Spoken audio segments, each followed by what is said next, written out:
I like doing these unusual things with surfaces to paint on, and here what I'm going to do, I've done this before but in a different way. What I'm going to do here is, this is very thin paper here, so it's easy to collage. That's the thing with, if you're doing small things and you want to collage, it's best to collage with thin paper, especially if you're going to frame it up afterwards on a panel. So I'll explain how I'm going to do this. This is thin paper. It has a layer, quite a heavy layer of acrylic on here already. So that's making the paper, it's giving it a longer life. This is drawn on in pencil, and I'm going to paint it. It's I made this rectangle 6 1/8 times 6 1/8. I'm going to cut a panel. I'm going to paint this picture first and see if it's worthy.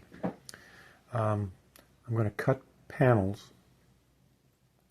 I'm not going to cradle these. I'm going to cut the panels out of 3/4 inch good one side plywood, birch, or good two sides plywood, doesn't matter. And I'm going to laminate this onto that birch panel after I've coated it.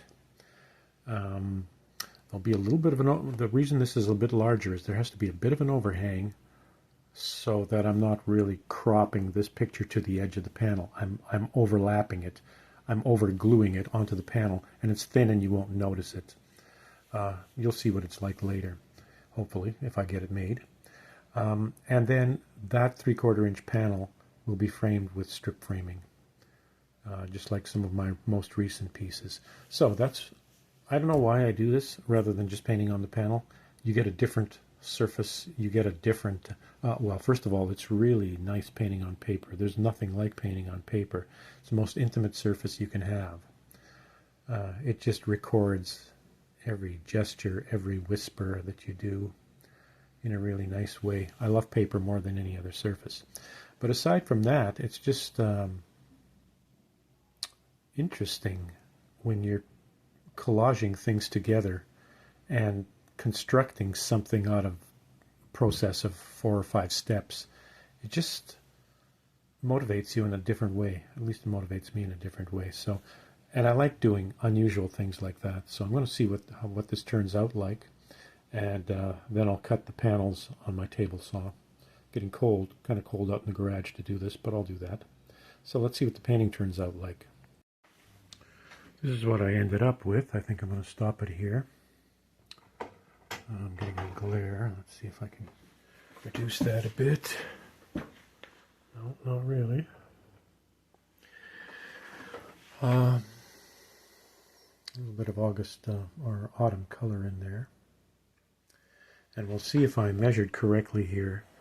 I allowed for a little bit of overlap when I put this onto a panel.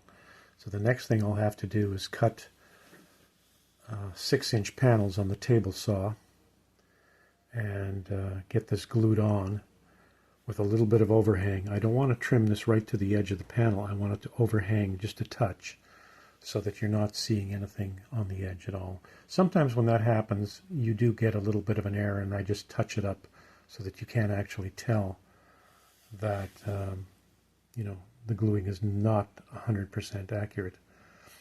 So this will be put on a panel and strip framed at some point soon, hopefully. There's the palette that I used.